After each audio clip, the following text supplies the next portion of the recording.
Dans la chaleur suffocante d'un après-midi d'août 1843, sur une estrade de bois grossier à la Nouvelle-Orléans, un enfant de 7 ans attendait d'être vendu. Sa peau était blanche comme la craie, ses cheveux d'un jaune pâle presque translucide et ses yeux d'un rose fantomatique évitaient le regard des acheteurs qui le fixaient avec dégoût et fascination. Personne ne voulait de lui. Personne, jusqu'à ce qu'une femme d'une corpulence imposante, vêtue d'une robe de soie noire malgré la chaleur étouffante, lève soudain sa main gantée et prononce un prix qui fit taire toute la place.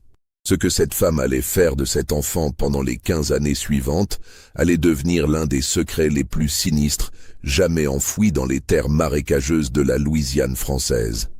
Avant de continuer, abonnez-vous à cette chaîne et dites-nous dans les commentaires de quelle ville vous nous écoutez en ce moment. Votre soutien nous aide à continuer à déterrer ces histoires oubliées.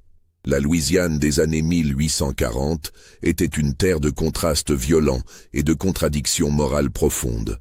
Dans les paroisses qui s'étendaient le long du Mississippi, les plantations de canne à sucre et de coton formaient de véritables royaumes féodaux où quelques familles blanches régnaient sur des centaines d'âmes noires enchaînées à la terre. La société créole, mélange complexe de traditions françaises, espagnoles et africaines, était strictement hiérarchisée selon des règles rigides de couleur de peau, d'origine et de fortune. À environ 40 kilomètres au sud de la Nouvelle-Orléans, dans une région où les bayous se mêlaient aux champs cultivés et où la brume matinale ne se levait jamais complètement, se trouvait la plantation Belvédère. Cette propriété de plus de 2000 hectares appartenait à la famille Duvernay depuis 3 générations. Les terres étaient fertiles, la production de canne à sucre abondante et la réputation de la famille, bien que respectée en surface, était entachée de rumeurs sourdes que personne n'osait formuler ouvertement. La demeure principale, une construction imposante de style colonial avec de larges vérandas à colonnes blanches, se dressait au centre d'une allée bordée de chênes centenaires drapés de mousse espagnole. Les quartiers des esclaves s'étendaient à l'arrière, une série de cabanes en planches alignées avec une précision militaire. Entre les deux, les champs de canne s'étiraient jusqu'à l'horizon, ondulant sous le vent chaud comme une mer verte et dentelée. La maîtresse de Belvédère, en 1843, était Madame Héloïse Duvernay, veuve depuis 5 ans. Son mari, Monsieur Armand Duvernay, était mort dans des circonstances que la famille avait rapidement enterrées sous le vernis du deuil convenable. Accident de cheval, avait-on dit. Une chute malheureuse lors d'une nuit de beuverie. Mais les domestiques de la maison chuchotaient d'autres versions, des versions qu'ils gardaient pour eux dans l'obscurité de leur quartier. Héloïse Duvernay était une femme dont la corpulence impressionnante était devenue légendaire dans toute la paroisse. Son corps massif se déplaçait avec une lenteur calculée à travers les pièces de la grande maison, et sa présence imposait un silence immédiat. Elle ne quittait presque jamais la propriété, préférant régner sur son domaine depuis son fauteuil rembourré dans le grand salon, d'où elle pouvait surveiller les allées et venues par les larges fenêtres donnant sur les jardins. Ses robes étaient toujours de couleur sombre, noire ou violette profonde, et ses cheveux gris fer étaient tirés en un chignon serré qui accentuait la sévérité de ses traits. Avant ce jour d'août 1843, Madame Duvernay ne s'était jamais rendue personnellement à un marché aux esclaves. Elle envoyait son contremaître, un homme du nom de Baptiste Ferrand, un créole à la peau tannée par le soleil dont les méthodes brutales pour maintenir l'ordre parmi les travailleurs étaient bien connues. Mais ce jour-là, elle avait insisté pour faire le voyage elle-même, accompagnée seulement de Ferrand et de son cocher. Personne ne savait ce qu'elle cherchait exactement. Le marché aux esclaves de la Nouvelle-Orléans se tenait sur une place près des quais, où l'odeur du fleuve se mêlait à celle de la sueur humaine et de la peur. Les enchères commençaient tôt le matin et se poursuivaient jusqu'à ce que chaque âme soit vendue ou retirée pour être proposée un autre jour. Les acheteurs circulaient entre les groupes d'hommes, de femmes et d'enfants enchaînés, inspectant les dents, palpant les muscles, évaluant la valeur marchande de chaque corps comme on évalue du bétail. L'enfant albinos avait été amené vers midi, tiré sur l'estrade par un marchand nerveux qui savait qu'il aurait du mal à s'en débarrasser. Le garçon venait d'une plantation plus au nord, où il était né de parents tous deux noirs comme la nuit. Sa naissance avait causé un scandale immédiat. La mère avait été accusée d'adultère avec un blanc, bien que cela soit impossible à prouver et hautement improbable. Le maître de la plantation, un homme superstitieux, avait refusé de garder l'enfant plus longtemps, le considérant comme un mauvais présage, un signe de malédiction.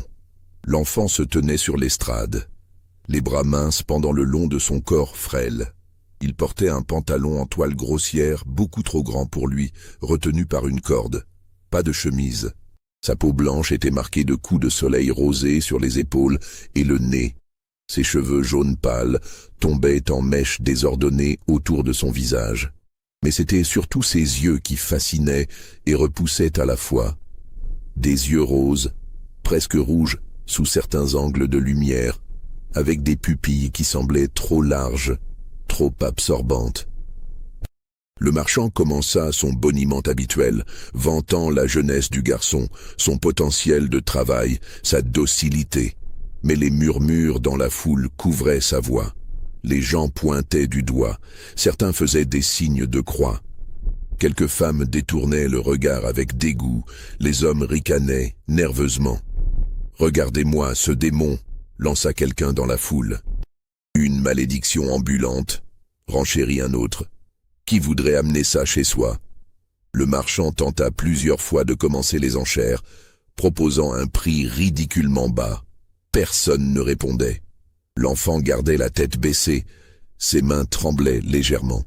Il avait appris, durant les 7 années de sa courte existence, que son apparence provoquait la peur et le rejet.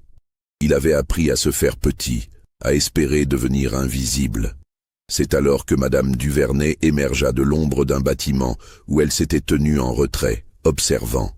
Sa silhouette massive se fraya un chemin à travers la foule qui s'écarta devant elle.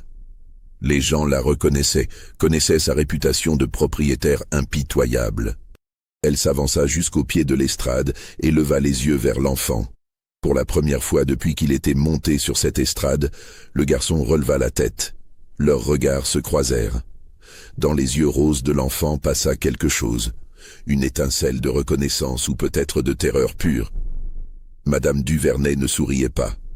Son visage large et pâle restait parfaitement impassible, mais ses yeux noirs ne quittaient pas ceux de l'enfant. « 50 $, dit-elle d'une voix claire qui porta à travers toute la place. Le silence qui suivit fut total. 50 $ pour un enfant albinos malade, craintif, probablement inutilisable pour le travail des champs sous le soleil brutal de Louisiane, c'était une somme absurde. Le marchand lui-même sembla surpris. « Madame, vous êtes certaine ? Je dois vous avertir que cet enfant... » « 75 $, coupa Madame Duvernay sans détourner son regard de l'enfant. « Est-ce que quelqu'un souhaite renchérir ?» Personne ne bougea, personne ne parla. L'affaire fut conclue en quelques minutes. Les papiers furent signés, l'argent changea de main, et l'enfant fut descendu de l'estrade et conduit vers la voiture de Madame Duvernay. Le contremaître Ferrand fronça les sourcils en observant la scène, mais n'osa pas questionner sa maîtresse. Dans la voiture qui les ramenait vers Belvédère, Madame Duvernay resta silencieuse pendant tout le trajet. L'enfant était assis en face d'elle, les mains posées sagement sur ses genoux, n'osant pas bouger. À un moment, elle sortit un mouchoir brodé et essuya la sueur de son front large. Puis elle parla, une seule phrase prononcée si doucement que le garçon dut tendre l'oreille pour l'entendre par-dessus le bruit des roues sur le chemin de terre. « Tu vas avoir un nouveau nom. Désormais, tu t'appelleras Armand. » Le nom de son mari mort. Les premières semaines d'Armand à la plantation Belvédère furent marquées par une étrangeté qui ne passa pas inaperçue parmi les autres esclaves. Contrairement aux enfants nouvellement acquis qui étaient immédiatement envoyés aux champs ou assignés aux tâches domestiques les plus basses, Armand fut installé dans une petite chambre à l'intérieur même de la grande maison. Pas dans les quartiers des domestiques au rez-de-chaussée mais à l'étage, dans une pièce qui avait jadis servi de nursery. Cette chambre n'avait pas été ouverte depuis des années. Quand les domestiques durent la préparer sur ordre de Madame Duvernay, ils découvrirent qu'elle contenait encore tous les meubles d'origine. Un petit lit à baldaquin, une commode peinte en blanc, un cheval à bascule dans un coin et des étagères encore garnies de livres illustrés et de jouets poussiéreux. Les fenêtres avaient été fermées depuis si longtemps que l'air sentait le renfermer et le temps suspendu. Clotilde, la gouvernante de la maison, une femme noire libre d'une cinquantaine d'années qui travaillait pour les Duvernay depuis 20 ans, fut chargée de s'occuper de l'enfant. Elle avait vu beaucoup de choses étranges dans cette maison, mais l'arrivée d'Armand la troubla profondément. Quand elle interrogea prudemment Madame Duvernay sur les raisons de ce traitement inhabituel, la réponse fut glaciale et sans appel. Cet enfant restera dans cette chambre. Il prendra ses repas seul. Tu lui apporteras de la nourriture 3 fois par jour. Il ne doit pas sortir de la maison sans mon autorisation explicite. Il ne doit pas parler aux autres domestiques. Tu veilleras à ce qu'il ait des vêtements convenables. Tu lui enseigneras à lire et à écrire. Est-ce clair ? Clotilde avait acquiescé, la gorge serrée. Apprendre à lire et à écrire à un esclave était illégal en Louisiane. Mais elle savait qu'il était inutile et dangereux de contredire Madame Duvernay. Les premiers jours, Armand resta prostré dans un coin de sa nouvelle chambre, terrifié par ces changements incompréhensibles. Il avait passé toute sa vie dans une seule cabane surpeuplée, dormant à même le sol de terre battue, mangeant les restes quand il y en avait. Maintenant, il avait un vrai lit avec des draps blancs propres, une fenêtre avec des rideaux de dentelle et 3 repas chauds par jour. Mais au lieu de soulagement, il ressentait une terreur sourde et constante. Madame Duvernay venait le voir chaque soir. Elle montait lentement l'escalier, son souffle rauque résonnant dans le couloir silencieux, et entrait dans la chambre sans frapper. Elle s'asseyait dans le fauteuil près de la fenêtre, son corps massif débordant des accoudoirs, et elle le regardait, simplement le regardait, pendant parfois 1 heure entière, sans dire un mot. Ces visites nocturnes devinrent un rituel. Armand apprit à se tenir debout près du lit quand il entendait les pas lourds approcher. Il gardait les yeux baissés, les mains le long du corps, attendant que la visite se termine. Parfois, Madame Duvernay parlait, mais jamais directement à lui. Elle parlait comme si elle s'adressait à quelqu'un d'invisible dans la pièce. « Tu as grandi, n'est-ce pas? Tu as 7 ans maintenant.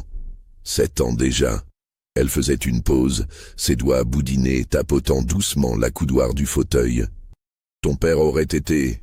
Non, non, il ne faut pas penser à ça. » Ou encore, « Demain, Clotilde commencera à t'enseigner les lettres. Tu dois apprendre. Tu dois devenir éduqué. C'est important. Très important. » Ou simplement, « Regarde-moi.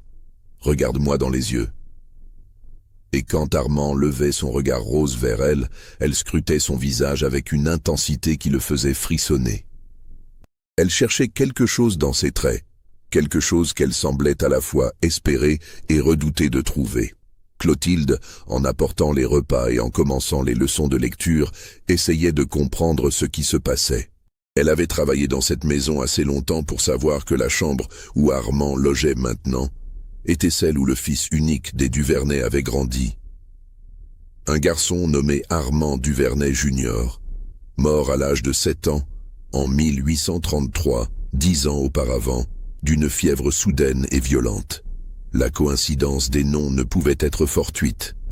Mais pourquoi Madame Duvernay avait-elle donné le nom de son fils mort à un enfant esclave albinos? La gouvernante se souvenait du petit Armand, un enfant gâté et capricieux que sa mère adorait avec une dévotion presque maladive. Sa mort avait transformé Héloïse Duvernay. Elle qui était déjà une femme imposante et autoritaire était devenue recluse, ne quittant presque plus la maison. Prenant du poids de façon spectaculaire, son chagrin se manifestant par une boulimie qu'elle ne cachait même pas. Pendant des mois après la mort de l'enfant, Héloïse avait refusé qu'on touche à sa chambre. Elle y passait des heures, assise dans le fauteuil, parlant toute seule. Les domestiques l'entendaient à travers la porte close, et certains juraient qu'elle menait des conversations complètes, comme si l'enfant mort lui répondait. Puis, progressivement, elle avait cessé ses visites. La chambre avait été fermée à clé. La vie avait repris son cours, du moins en apparence. Monsieur Duvernay, qui avait toujours été un homme distant avec sa femme, était devenu encore plus absent, passant ses nuits à boire et à fréquenter les bordels de la Nouvelle-Orléans, jusqu'à sa mort mystérieuse, 5 ans après celle de son fils.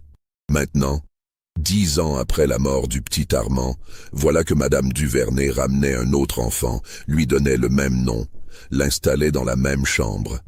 Clotilde en parlait à voix basse avec les autres domestiques pendant leurs rares moments de repos. « C'est pas naturel », murmurait Joseph, la cuisinière. « Elle veut remplacer son fils mort par cet enfant fantôme. C'est une folie. »« Mais pourquoi lui ?» demandait Marie-Louise, une jeune domestique. « Pourquoi un albinos? Il ne se ressemble même pas. » Clotilde n'avait pas de réponse à cela. Le petit Armand Duvernay Junior avait eu les cheveux bruns de son père et les yeux noirs de sa mère. Rien en lui ne ressemblait à ce garçon à la peau de craie. Pourtant, au fil des semaines, Clotilde commença à remarquer quelque chose. Armand, malgré sa peur et sa confusion, montrait une intelligence vive. Il apprenait à lire avec une rapidité stupéfiante. Ses doigts pâles traçait les lettres avec une précision délicate. Quand elle lui lisait des passages de livres, il les retenait presque mot pour mot. Sa voix, quand il osait parler, était douce et bien articulée, sans l'accent créole marqué des esclaves des champs.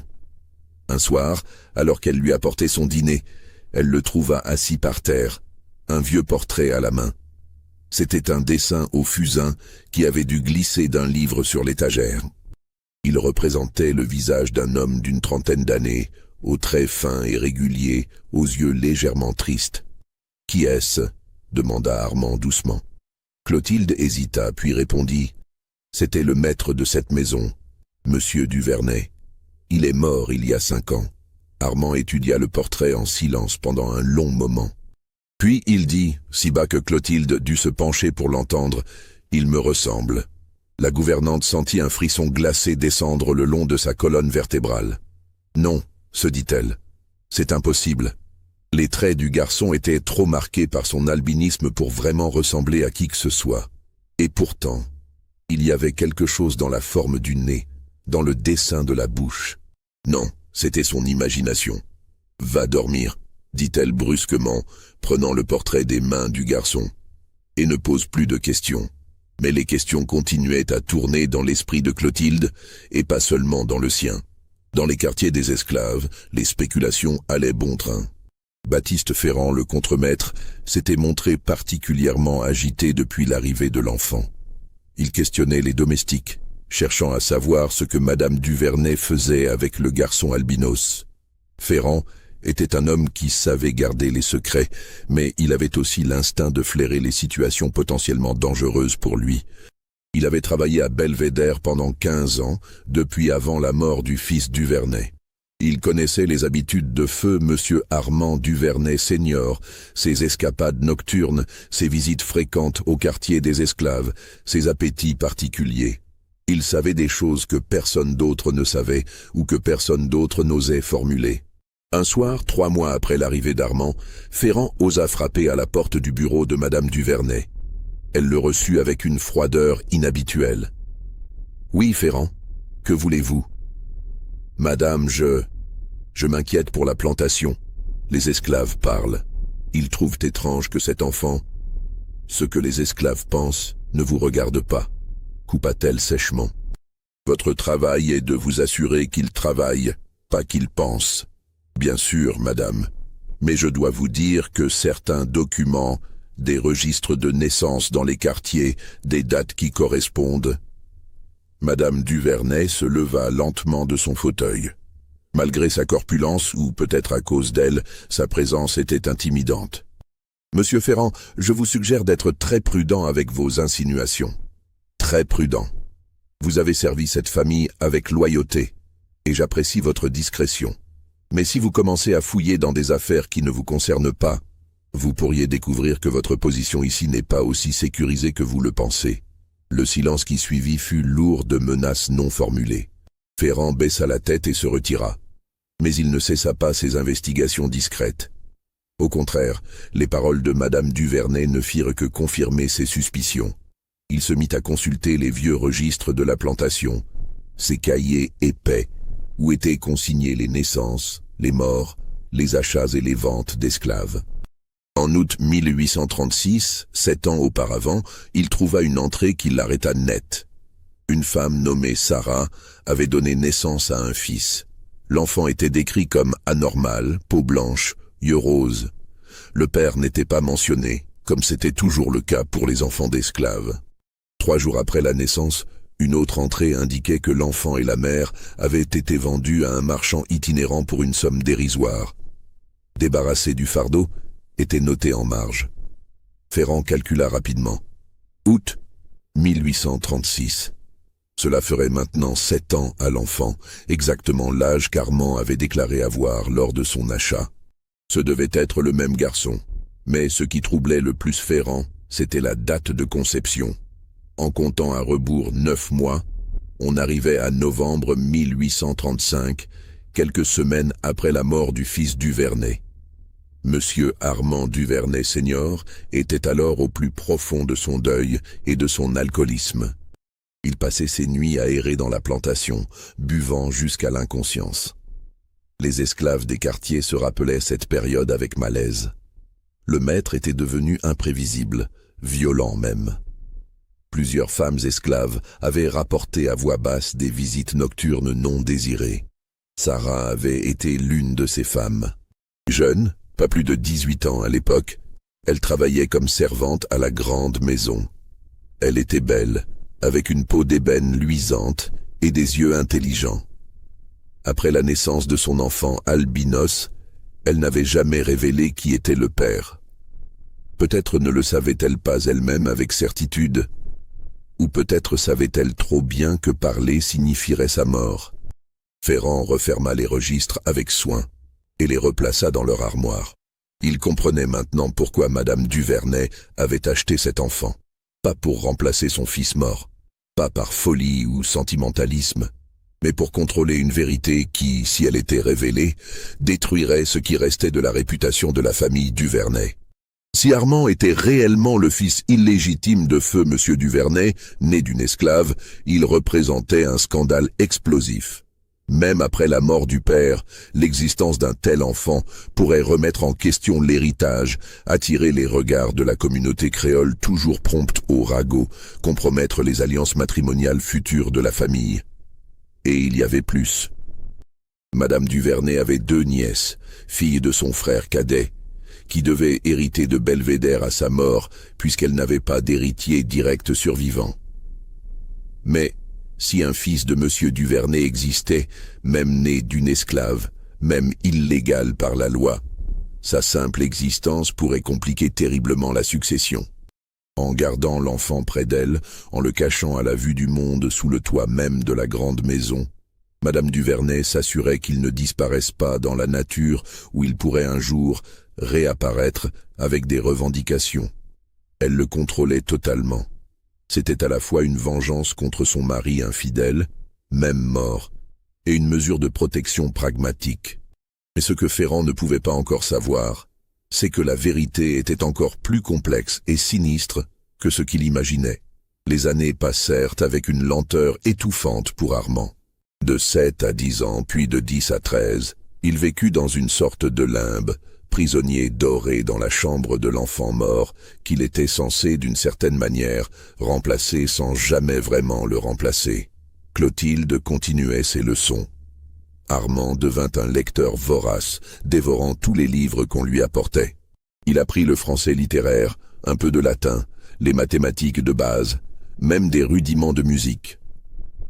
Madame Duvernay avait fait installer un vieux clavecin dans sa chambre et un professeur venait 2 fois par semaine, un homme âgé et discret qui posait peu de questions et qui était généreusement payé pour son silence. Armand grandissait, mais sa croissance était étrange, comme si son corps résistait à se développer. Il restait mince, presque frêle, avec cette peau toujours d'une blancheur fantomatique que le soleil, Les rares fois où il était autorisé à sortir dans le jardin clos derrière la maison brûlaient en quelques minutes. Ses yeux roses s'étaient intensifiés avec l'âge, devenant presque rouges sous certaines lumières. Et sa vision, toujours faible, nécessitait qu'il se tienne très près des livres pour lire. Les visites nocturnes de Madame Duvernay continuaient, mais elles évoluaient. Elle ne se contentait plus de le regarder en silence. Elle commençait à parler davantage, et ses monologues prenaient une tournure de plus en plus troublante. « Tu lui ressembles de plus en plus, tu sais » disait-elle une nuit, alors qu'Armand avait maintenant 11 ans. « Oh, pas physiquement bien sûr, mais dans tes manières. La façon dont tu tiens ta tête quand tu lis, le petit pli que tu fais au coin de ta bouche quand tu te concentres. C'est exactement comme lui, exactement. » Armand ne savait jamais si elle parlait de son fils mort ou de son mari mort. Parfois, il avait l'impression qu'elle mélangeait les deux, comme si dans son esprit tourmenté, il ne faisait qu'un. D'autres fois, elle apportait des objets, des reliques du passé. Un soir, elle déposa sur le lit à côté d'Armand un costume d'enfant soigneusement plié, en velours bleu marine avec des boutons dorés. C'est ce qu'il portait pour son 7e anniversaire. Essaie-le. Armand hésita, puis obéit. Le costume était trop grand pour son corps maigre, mais Madame Duvernay sourit pour la première fois depuis des mois, un sourire triste et hanté. « Oui, oui, c'est bien. Tu le garderas. » Une autre fois, elle lui montra un médaillon contenant une mèche de cheveux bruns. « Ces cheveux, je les ai coupés la nuit avant qu'on l'enterre. Ils étaient si doux, si beaux, pas comme les tiens. Les tiens sont... » Elle s'interrompit, son visage se durcissant. « Peu importe, ils sont ce qu'ils sont. » Armand commença à comprendre, avec une clarté terrifiante, qu'il n'était pas là pour être éduqué ou protégé. Il était là pour servir de substitut à un fantôme, pour porter le poids d'un chagrin qui ne lui appartenait pas. Mais il sentait aussi qu'il y avait autre chose, une vérité plus profonde que personne ne voulait articuler. À 13 ans, lors d'une de ces nuits d'été étouffantes où l'air semblait trop épais pour respirer, Armand osa poser la question qui le hantait depuis des années. « Madame, puis-je vous demander quelque chose ?» Madame Duvernay, qui avait pris l'habitude d'apporter une bouteille de sherry lors de ses visites nocturnes et d'en boire plusieurs verres avant de parler, leva les yeux vers lui. Son visage était rougi par l'alcool et la chaleur, sa respiration difficile. « Parle. Pourquoi m'avez-vous acheté? Pourquoi moi et pas un autre enfant ?» Le silence qui suivit fut si long qu'Armand crut qu'elle ne répondrait pas. Puis, d'une voix lente et légèrement pâteuse, elle dit « Tu veux savoir la vérité, la vraie vérité ?» Elle rit, un son amer et sans joie. « Très bien. Tu as l'âge de comprendre, je suppose. Je t'ai acheté parce que tu es le fils de mon mari. Tu es né d'une de ces putains. Une esclave nommée Sarah qui l'a violée dans son ivresse peu après la mort de notre fils. Quand l'enfant est né albinos, ils ont tous pensé que c'était une malédiction, une punition divine. Ils t'ont vendu pour se débarrasser de toi. Mais moi, quand j'ai entendu parler de toi, quand j'ai appris qu'un enfant albinos né ici même à Belvédère avait refait surface sur le marché aux esclaves, j'ai su que tu étais sa semence. Et j'ai décidé que tu ne disparaîtrais pas comme ça. Non, tu resterais ici, sous mon contrôle, pour toujours. Tu es la preuve vivante de sa trahison, et tu resteras enfermé comme le secret que tu es. » Armand sentit ses jambes se dérober. Il s'assit lourdement sur le bord du lit. Le monde basculait autour de lui. Il avait un père mort, mais un père quand même. Et cette femme qu'il avait achetée, qui le gardait prisonnier dans cette chambre depuis 6 ans, était... Quoi? Pas sa mère, jamais sa mère, mais la veuve de son père, sa belle-mère dans un sens horrible et perverti. « Ma mère, » murmura-t-il. « Sarah. Qu'est-elle devenue ?» Madame Duvernay vida son verre et le reposa bruyamment sur la table. « Je ne sais pas.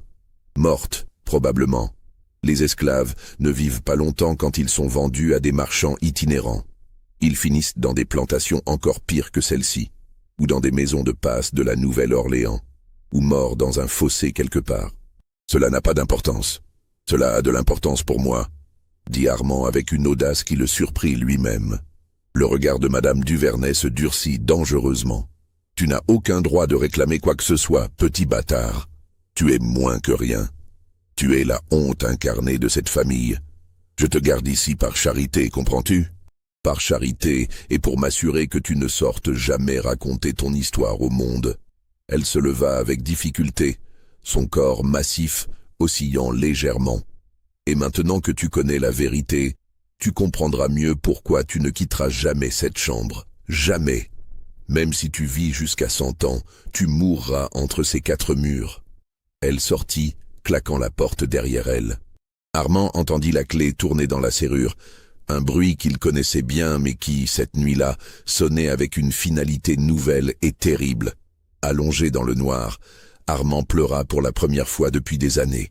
Il pleura sur sa mère qu'il n'avait jamais vraiment connue, sur son père qu'il avait engendré dans la violence et qui ne saurait jamais qu'il existait, sur lui-même, condamné à être un secret vivant, un fantôme parmi les vivants. Mais les larmes ne durèrent pas longtemps. Avec les années de solitude et de lecture, Armand avait développé une résilience intérieure surprenante. Et surtout, il avait appris à observer, à écouter, à collecter des fragments d'informations lors des rares conversations qu'il avait avec Clotilde, ou quand il entendait des voix à travers les murs minces de la vieille maison. Il savait maintenant qui il était. Et cette connaissance, aussi douloureuse soit-elle, était aussi une forme de pouvoir. Un pouvoir qu'il ne savait pas encore comment utiliser, mais qui existait néanmoins. Dans les mois qui suivirent cette révélation, les visites de Madame Duvernay devinrent plus rares et plus brèves. Elle semblait regretter d'avoir parlé, ou peut-être craignait-elle d'avoir créé un nouveau danger en lui révélant la vérité. Armand, pour sa part, se replongea dans ses livres avec une intensité renouvelée, cherchant dans les textes de droit et d'histoire des réponses à des questions qu'il commençait à peine à formuler. Clotilde, percevant le changement dans le garçon, devenu presque un jeune homme maintenant à 13 ans, commença à lui apporter des informations en douce. Des nouvelles de l'extérieur, des rumeurs circulant dans la paroisse, des changements politiques qui se profilaient à l'horizon, car c'était maintenant 1849, et le monde autour de Belvédère commençait à bouger d'une manière qui allait bientôt tout changer. L'abolition de l'esclavage était un sujet de plus en plus discuté, même en Louisiane, où l'économie reposait entièrement sur cette institution monstrueuse. Dans les salons de la Nouvelle-Orléans, dans les églises, dans les journaux, les débats faisaient rage. Certains propriétaires terriens commençaient à vendre leurs terres et à partir vers l'ouest.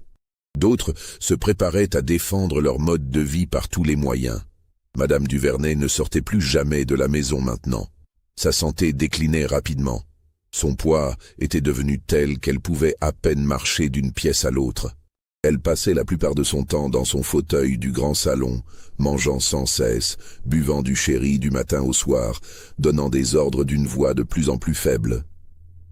Baptiste Ferrand, qui avait maintenant pratiquement le contrôle total de la plantation, commença à envisager son propre avenir. Il savait que la situation ne pouvait pas durer éternellement. Madame Duvernay allait mourir, probablement bientôt étant donné son état. Les nièces héritières arriveraient de Charleston où elles vivaient avec leur famille. La plantation serait peut-être vendue ou divisée ou gérée différemment. Et lui, Ferrand, devrait se positionner pour ne pas perdre sa place. C'est dans ce contexte tendu et incertain qu'un événement inattendu vint précipiter la crise qui couvait depuis des années. En janvier 1850, par un matin glacial inhabituellement froid pour la Louisiane, un visiteur se présenta aux portes de Belvédère. C'était un homme d'une quarantaine d'années, vêtu d'un costume de voyage élégant mais poussiéreux, qui se présenta comme Monsieur Édouard Valmont, notaire de la Nouvelle-Orléans. Ferrand le reçut avec méfiance. Les notaires n'apportaient jamais de bonnes nouvelles. « Je dois voir Madame Duvernay. C'est une affaire de la plus haute importance concernant la succession de feu Monsieur Armand Duvernay senior. Madame Duvernay fut informée et accepta de recevoir le notaire dans son salon. Elle était affalée dans son fauteuil habituel, son corps déformé par l'obésité tellement étendue qu'elle semblait faire partie du meuble lui-même. Son visage était pâle et bouffi, ses yeux enfoncés dans les plis de chair, mais son regard restait vif et méfiant. « Qu'est-ce qui vous amène, monsieur Valmont ?» demanda-t-elle d'une voix essoufflée. Le notaire s'installa sur une chaise en face d'elle et ouvrit une sacoche de cuir dont il sortit plusieurs documents. « Madame, je suis chargé par le cabinet Valmont et Associés de vous informer que nous avons récemment découvert, lors du règlement d'une succession connexe, l'existence d'un testament rédigé par votre défunt mari quelques semaines avant sa mort. Ce testament n'avait jamais été enregistré officiellement, mais il porte sa signature authentifiée par témoin. » Madame Duvernay se raidit imperceptiblement. « Un testament ? Mon mari n'a jamais rédigé de testament à ma connaissance. Tout lui appartenait conjointement avec moi, et à sa mort, la propriété m'est revenue de plein droit. Cela reste vrai pour la majeure partie de ses biens, madame. Mais ce testament fait référence à une clause spécifique concernant, comment dire, une reconnaissance de paternité. » Le silence dans la pièce devint total. Même les bruits habituels de la maison semblèrent s'éteindre. « Je vous demande pardon ?» dit finalement Madame Duvernay, sa voix dangereusement basse. Le notaire toussa nerveusement et consulta ses papiers. Votre mari reconnaissait dans ce document avoir engendré un enfant avec une esclave de la plantation nommée Sarah. Un enfant né en août 1836 et décrit comme présentant des caractéristiques physiques particulières, notamment un albinisme prononcé. Si cette révélation vous glace le sang, likez cette vidéo et dites-nous dans les commentaires ce que vous pensez qu'il va se passer maintenant. N'oubliez pas de vous abonner pour ne manquer aucune de ces histoires oubliées. Madame Duvernay ferma les yeux un instant, comme si elle cherchait à rassembler ses forces. « Continuez », ordonna-t-elle. « Votre mari stipulait dans ce testament que si cet enfant venait à être retrouvé un jour, une somme de $5 000 devrait lui être versée à sa majorité, soit à l'âge de 21 ans, ainsi qu'une parcelle de terre d'environ 100 hectares, située à la limite ouest de la propriété Belvédère. »« C'est ridicule, » dit Madame Duvernay d'une voix tremblante de rage. « Ce testament n'a aucune valeur légale. Un enfant né d'une esclave n'a aucun droit à l'héritage. Les lois de la Louisiane sont très claires sur ce point. C'est effectivement un point de droit complexe, madame, mais je dois vous informer que votre mari avait pris des dispositions inhabituelles. Dans son testament, il affranchissait rétroactivement l'enfant et sa mère Sarah, leur accordant le statut de personne libre de couleur. Si nous pouvons prouver que cet affranchissement était valide au moment de la conception ou de la naissance, alors l'enfant pourrait techniquement avoir des droits limités sur la succession. » Madame Duvernay émit un rire qui ressemblait plus à un râle. « Et je suppose que vous êtes venu ici pour me dire que vous avez retrouvé cet enfant ? » ?»« Non, madame, nous n'avons aucune information sur le devenir de l'enfant ou de sa mère après leur vente en 1836. Ils ont disparu dans les circuits d'esclavage et sont probablement morts depuis longtemps. Mais la loi m'oblige à vous informer de l'existence de ce testament et à lancer une recherche officielle. Si l'enfant est vivant et peut être retrouvé et identifié avec certitude, il aura des droits. »« Une recherche, » répéta Madame Duvernay lentement. « Vous allez donc fouiller tous les registres, interroger tous les marchands d'esclaves, placarder des avis dans tous les journaux. C'est notre obligation légale, madame. » Le notaire rassembla ses documents et se leva pour partir. Mais avant qu'il n'atteigne la porte, Madame Duvernay dit « Monsieur Valmont, attendez. » Le notaire se retourna. « Supposons hypothétiquement que cet enfant soit retrouvé. Que se passerait-il exactement ? » « Eh bien, madame, une fois son identité vérifiée, il devrait être émancipé s'il est encore esclave. Et à sa majorité, il recevrait l'argent et la terre stipulés. Bien sûr, cela créerait certaines complications sociales. Un homme de couleur possédant des terres dans cette paroisse ne serait pas bien vu. Mais légalement, ce serait son droit. » Madame Duvernay hocha lentement la tête. « Je vois. Merci pour ces informations, monsieur Valmont. Vous pouvez disposer. Baptiste va vous raccompagner. » Après le départ du notaire, Madame Duvernay resta immobile dans son fauteuil pendant plus d'une heure, fixant le vide devant elle. Son esprit travaillait fébrilement, pesant ses options, évaluant les dangers. Armand était en vie. Il était ici même dans cette maison, à l'étage au-dessus.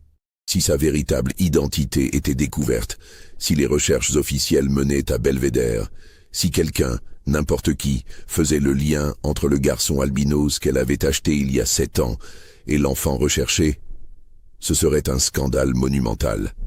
Et surtout, l'héritage de Belvédère serait compromis. Même une parcelle de 100 hectares et 5 000 $ représentait une fortune considérable. Mais plus que l'argent, c'était la honte qu'elle ne pouvait pas supporter. L'idée que le bâtard de son mari, le produit de sa trahison, puisse réclamer publiquement son héritage, porter le nom Duvernay même indirectement, exister aux yeux du monde comme une preuve vivante de l'adultère et du viol. Non, cela ne pouvait pas arriver. Elle appela Ferrand et lui donna des instructions précises. Toutes les recherches concernant l'enfant albinos devaient aboutir à des impasses. Si des enquêteurs venaient à Belvédère, ils ne devaient trouver aucune trace, aucun registre mentionnant la naissance ou la vente d'un tel enfant. Les vieux cahiers devaient être modifiés, les pages arrachées, si nécessaire. Et le garçon à l'étage demanda prudemment Ferrand. Madame Duvernay le fixa avec des yeux froids. Le garçon ne doit jamais, jamais sortir de cette maison. Ni maintenant, ni jamais. Est-ce clair ? Oui, madame. Mais, si je peux me permettre, les domestiques parlent. Ils savent qu'il est ici. Si quelqu'un vient enquêter, les domestiques seront muets ou ils disparaîtront, dit madame Duvernay avec une simplicité glaçante. Je m'occuperai de cela. Dans les semaines qui suivirent, l'atmosphère à Belvédère devint oppressante. Clotilde remarqua que madame Duvernay la surveillait constamment maintenant. Les autres domestiques recevaient des avertissements voilés sur la discrétion et la loyauté. Un jeune palefrenier qui avait été entendu en train de bavarder sur l'enfant fantôme de la maison fut vendu à un marchand de passage sans explication. Armand, dans sa chambre à l'étage, sentait le changement sans en comprendre la cause. Ses repas arrivaient maintenant par un domestique différent chaque jour, jamais plus Clotilde. Quand il demandait pourquoi, on ne lui répondait pas. La porte de sa chambre était maintenant verrouillée en permanence de l'extérieur. Même les petites promenades dans le jardin clos qu'on lui permettait occasionnellement furent supprimées. Il passa de longs jours à regarder par la fenêtre, observant la vie de la plantation se dérouler en contrebas sans qu'il puisse y participer. Il voyait les esclaves travailler dans les champs lointains, les charrettes aller et venir, le contremaître Ferrand parcourir les allées à cheval. Il se sentait comme un prisonnier dans une tour, mais sans savoir quel crime il avait commis pour mériter cette peine. Un soir, alors que le crépuscule teintait le ciel de rouge sang, Armand découvrit quelque chose qui allait tout changer. En déplaçant son lit pour atteindre un livre tombé derrière, il sentit sous ses pieds une planche du parquet qui bougeait. Intrigué, il s'agenouilla et l'examina de plus près. La planche était descellée, et dessous, il y avait un espace creux. Il retira la planche avec précaution et découvrit une petite cachette contenant une boîte en métal. Les mains tremblantes, il l'ouvrit. À l'intérieur se trouvaient des lettres, toutes adressées à « Mon cher Armand » et signées « Ton père qui t'aime ». Elles dataient de différentes années.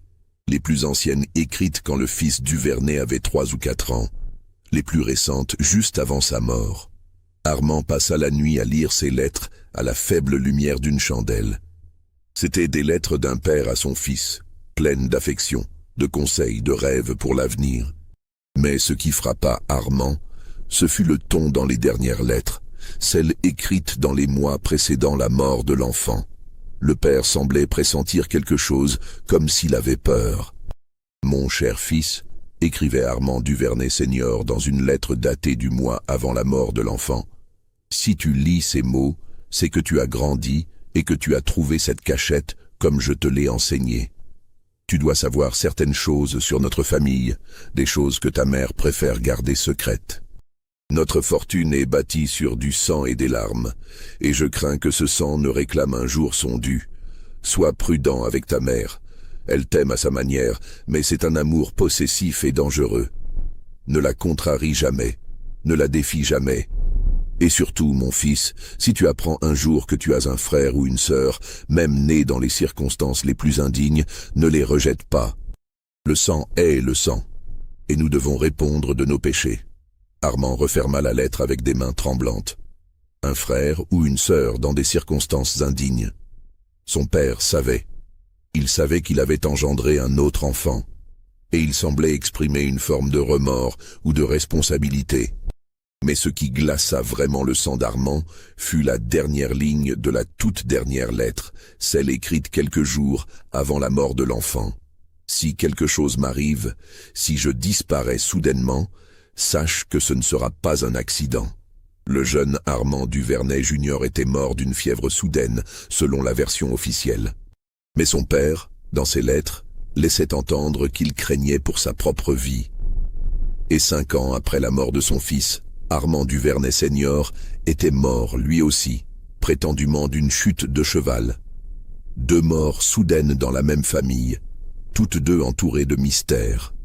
Et maintenant, Armand le bâtard, le fils illégitime albinos, était enfermé dans la chambre même où le premier Armand avait vécu ses derniers jours. La terreur s'installa en lui, froide et paralysante. Il comprenait maintenant pourquoi Madame Duvernay le gardait prisonnier. Ce n'était pas seulement pour cacher un secret. C'était parce qu'il représentait un danger, une menace pour elle et pour son contrôle sur Belvédère. Et si elle avait été capable de se débarrasser de son propre fils, de son propre mari, qu'est-ce qui l'empêcherait de se débarrasser de lui? Les mois passèrent dans une tension croissante. Armand, maintenant âgé de 14 ans, surveillait chaque bruit, chaque changement dans sa routine. Il avait caché les lettres sous son matelas, ne les sortant que la nuit pour les relire, cherchant des indices, des preuves de ce qu'il commençait à suspecter. Clotilde réapparut enfin un soir, apportant son dîner. Son visage était marqué par l'inquiétude et la fatigue. Dès qu'elle ferma la porte derrière elle, Armand se précipita vers elle. « Clotilde, qu'est-ce qui se passe? Pourquoi tout a changé ?» La gouvernante hésita, puis murmura rapidement. « Il y a des hommes qui sont venus poser des questions, des notaires, des enquêteurs. Ils cherchent un enfant albinos né ici il y a 14 ans.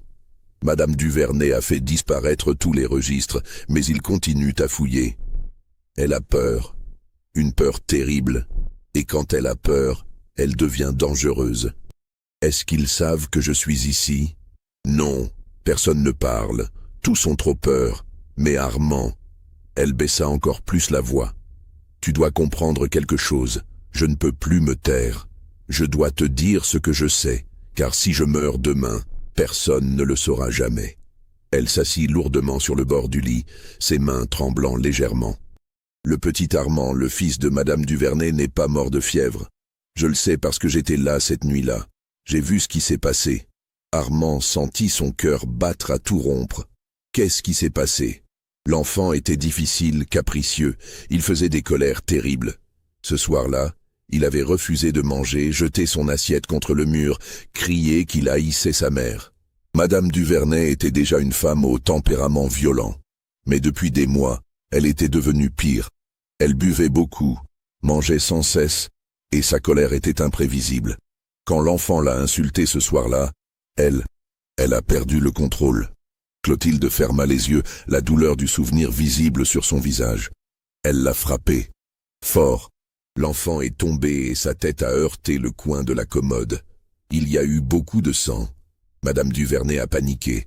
Elle m'a appelé, m'a ordonné d'aller chercher Monsieur Duvernay. Mais quand il est arrivé, l'enfant était déjà mort. Nous avons su immédiatement que c'était fini. « Mon Dieu !» murmura Armand. Monsieur Duvernay voulait appeler le docteur. Avouer ce qui s'était passé. Mais Madame Duvernay a refusé. Elle a dit qu'elle serait pendue pour avoir tué son propre enfant. Elle a exigé qu'on maquille la scène. On a mis l'enfant dans son lit, on a nettoyé le sang. Et le lendemain matin, On a fait venir le docteur en disant que l'enfant avait développé une fièvre pendant la nuit et était mort dans son sommeil. Le docteur, un vieil homme qui n'y voyait plus très clair et qui avait été grassement payé, n'a posé aucune question. Les larmes coulaient maintenant sur les joues de Clotilde. Mais M. Duvernay n'a jamais été le même après cela. Il a sombré dans l'alcool et le désespoir. Il passait ses nuits à errer, à boire, à chercher l'oubli dans les bras de n'importe quelle femme. C'est pendant cette période qu'il a pris ta mère de force. Sarah me l'a raconté en pleurant, quelques semaines avant ta naissance. Elle savait que tu serais né de la violence et du chagrin. Et mon père, comment est-il vraiment mort? Clotilde secoua la tête. Je ne sais pas avec certitude. Mais la nuit de sa mort, j'ai entendu Madame Duvernay et lui se disputer violemment. Il criait qu'il allait tout avouer, qu'il ne pouvait plus vivre avec cette culpabilité. Elle le suppliait de se taire. Puis il y a eu un grand bruit, comme quelque chose de lourd qui tombait. Et ensuite le silence. Le lendemain matin, on a trouvé Monsieur Duvernay mort au pied de l'escalier, le cou brisé. Madame Duvernay a dit qu'il était tombé dans son ivresse. Peut-être était-ce vrai. Peut-être. Armand était paralysé par l'horreur de ces révélations. Il vivait sous le même toit qu'une femme qui avait tué son propre fils, qui avait peut-être tué son mari, et qui le gardait prisonnier maintenant, lui, le dernier témoin vivant des péchés de la famille Duvernay. « Pourquoi me dis-tu tout cela maintenant ?» demanda-t-il. « Parce que je crois que Madame Duvernay devient folle. Sa santé décline, elle ne peut presque plus bouger, mais son esprit est devenu encore plus tortueux. Elle a peur que tu sois découvert, que la vérité sur son fils et son mari soit révélée. Et quand elle a peur, elle élimine les menaces. » Clotilde prit les mains d'Armand dans les siennes. « Tu dois partir d'ici, tu dois t'échapper. »« Comment ? La porte est verrouillée. Les fenêtres sont trop hautes. Il y a un passage. Une vieille sortie de service que les architectes ont construite il y a des décennies. Elle part du grenier et descend dans un conduit jusqu'au sous-sol. Personne ne l'utilise plus depuis des années, mais elle existe encore. Je peux te montrer comment y accéder. » Mais avant qu'elle ne puisse en dire plus, un bruit de pas lourds résonna dans le couloir. La porte s'ouvrit brutalement et Madame Duvernay entra, essoufflée par l'effort de monter les escaliers, son visage rouge et luisant de sueur. « Clotilde, qu'est-ce que tu fais ici ?» Sa voix était dangereusement calme. « J'apportais le dîner à l'enfant, madame. Je t'avais interdit de lui parler. Je t'avais dit que d'autres domestiques s'en chargeraient. Pardonnez-moi, madame, je voulais juste... Sors, immédiatement. » Clotilde lança un dernier regard désespéré à Armand et sortit rapidement. Madame Duvernay referma la porte et s'approcha lourdement d'Armand. Malgré son obésité, ou peut-être à cause d'elle, sa présence était terrifiante. Elle s'assit dans le fauteuil avec un grognement d'effort. « Tu as grandi, » dit-elle après un long silence. « Tu as maintenant 14 ans. Exactement l'âge qu'aurait eu mon fils s'il avait vécu. » Elle rit amèrement. « C'est ironique, n'est-ce pas? J'ai essayé de te transformer en lui, de te donner son nom, sa chambre, son éducation. Mais tu n'es pas lui. Tu ne seras jamais lui. » « Je sais ce qui lui est arrivé, » dit Armand avec un courage qu'il ne savait pas posséder. « Je sais comment il est mort. » Le visage de Madame Duvernay se figea. « Qu'est-ce que tu as dit ?»« J'ai trouvé les lettres que mon père lui écrivait, et Clotilde m'a raconté la vérité. » Le silence qui suivit fut total. Puis, avec une lenteur effrayante, Madame Duvernay sortit quelque chose de la poche de sa robe. Un petit flacon de verre contenant un liquide ambré. « Tu en sais trop, » dit-elle simplement. Clotilde aussi. Je vais devoir résoudre ces deux problèmes. Armand recula jusqu'à se cogner contre le mur. « Vous ne pouvez pas me tuer. Les enquêteurs cherchent un enfant albinos. Si je disparais maintenant, ils sauront. Tu disparaîtras comme tu es apparu, comme un fantôme, un accident peut-être. Un incendie dans ta chambre pendant la nuit. Ces vieilles maisons, elles brûlent si facilement. » Elle déboucha le flacon. « Mais d'abord, tu vas boire ceci. Cela te rendra confus, docile. Et ensuite, quand tout sera fini, il ne restera rien qui puisse être identifié. Rien qu'un enfant non identifiable mort dans un incendie tragique.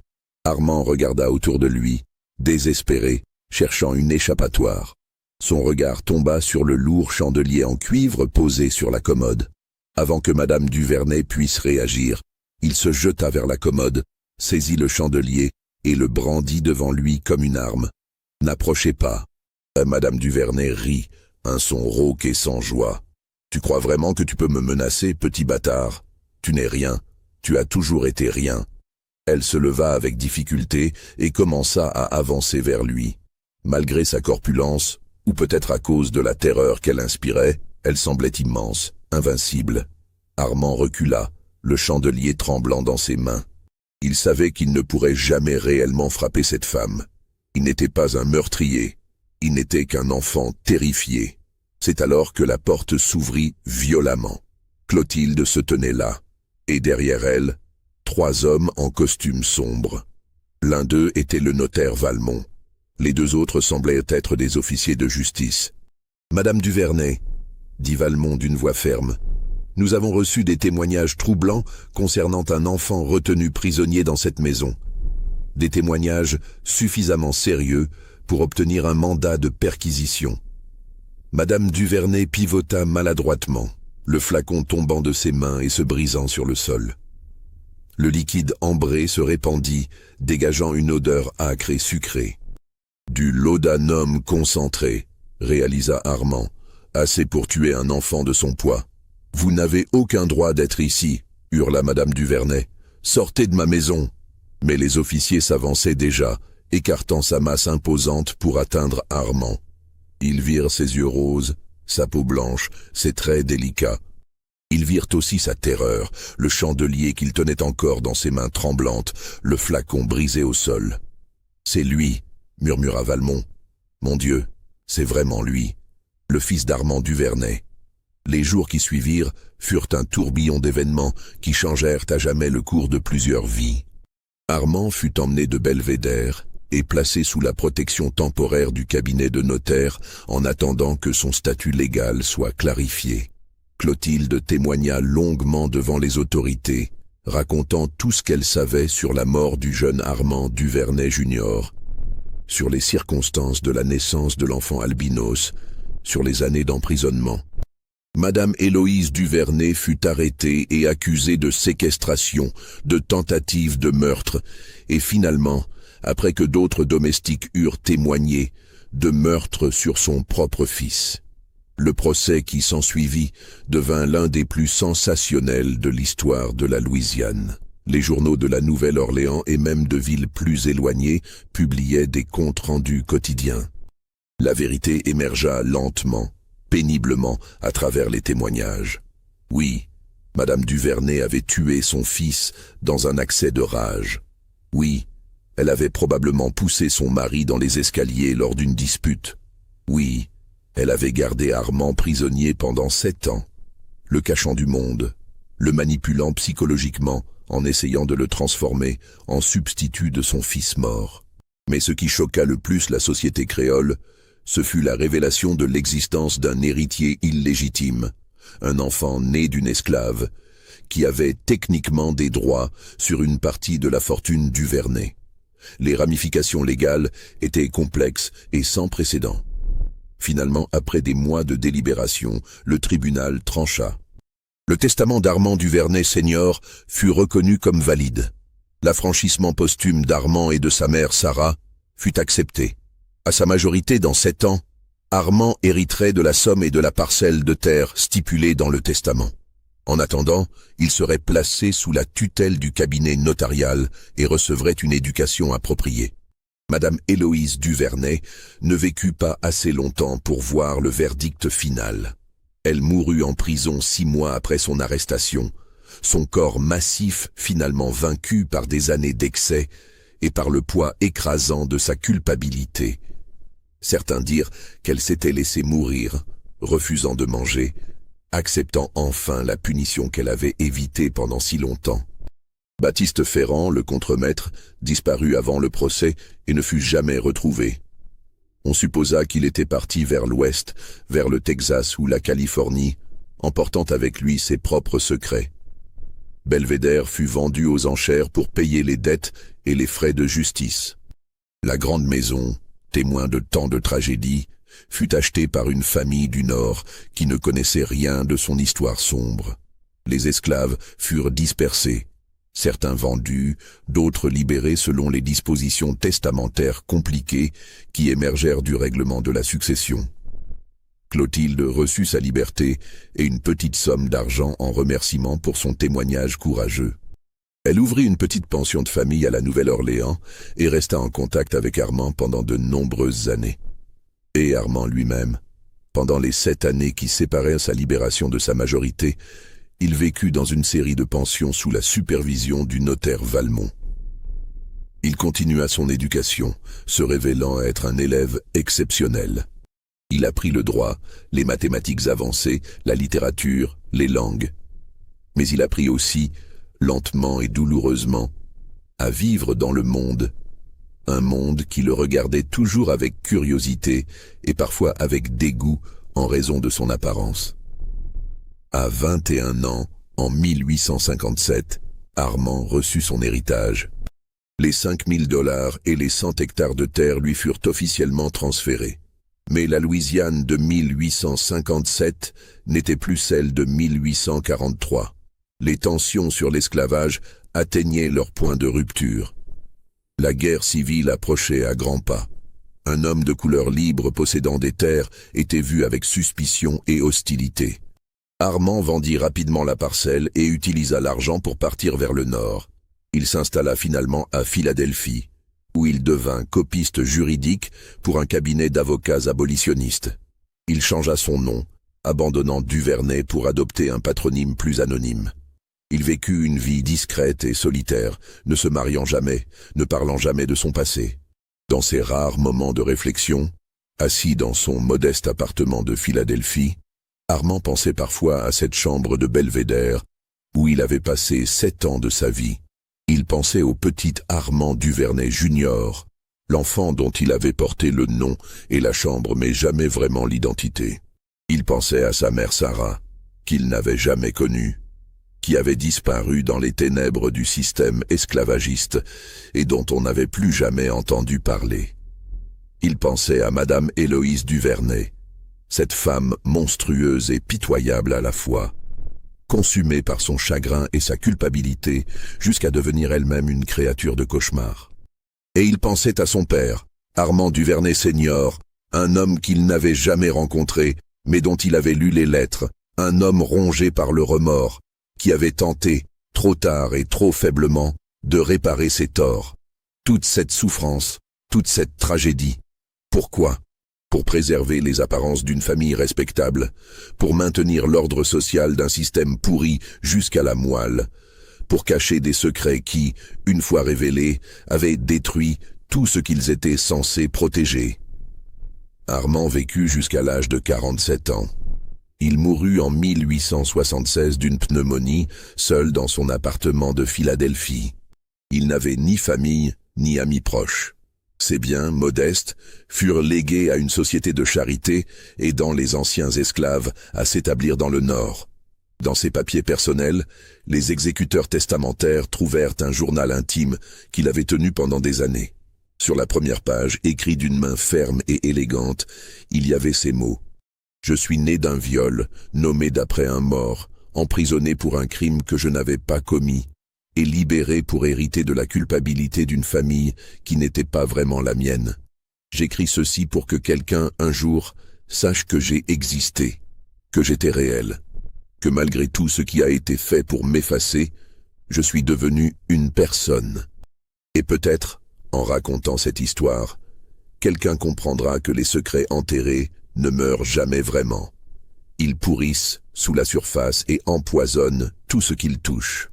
Les archives judiciaires du procès de Madame Héloïse Duvernay furent scellées pendant 50 ans selon la loi de l'époque. Quand elles furent finalement ouvertes au public en 1906, la plupart des personnes impliquées étaient mortes depuis longtemps.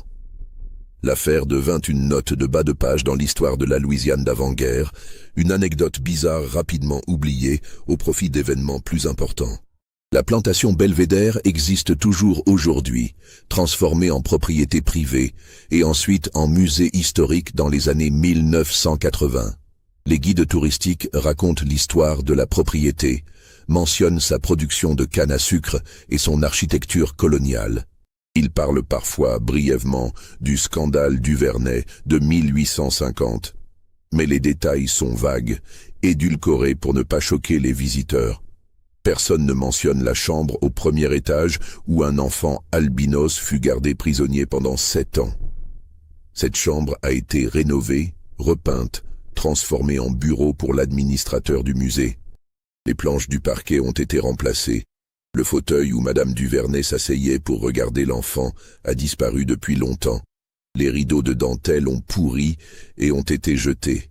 Mais parfois, tard le soir, quand le musée est fermé et silencieux, les gardiens jurent entendre des pas lourds dans le couloir du premier étage. Ils entendent une porte se fermer doucement, puis une clé tourner dans une serrure. Ils entendent le craquement d'un fauteuil sous un poids énorme, et parfois, très faiblement, ils entendent une voix de femme murmurer dans l'obscurité « Tu ne seras jamais lui, tu ne seras jamais lui ». Mais ce ne sont que des histoires que les gardiens racontent pour se faire peur les uns les autres. Ce ne sont que le craquement du vieux bois et le gémissement du vent dans les chênes centenaires. N'est-ce pas? Vous venez de découvrir l'une des histoires les plus sombres jamais enfouies dans les archives de la Louisiane. Cette histoire vous a-t-elle donné des frissons? Croyez-vous que tout cela soit vraiment arrivé? Partagez vos réflexions dans les commentaires ci-dessous. Si vous avez apprécié cette plongée dans les secrets oubliés du passé, abonnez-vous à cette chaîne et activez la cloche de notification pour ne manquer aucune de nos prochaines histoires. Et surtout, partagez cette vidéo avec tous ceux qui, comme vous, sont fascinés par les mystères sombres de l'histoire. Car ces histoires, aussi terrifiantes soient-elles, méritent d'être racontées. Elles méritent d'être rappelées, pour que nous n'oublions jamais ce dont l'humanité est capable quand elle cache ses secrets dans l'ombre.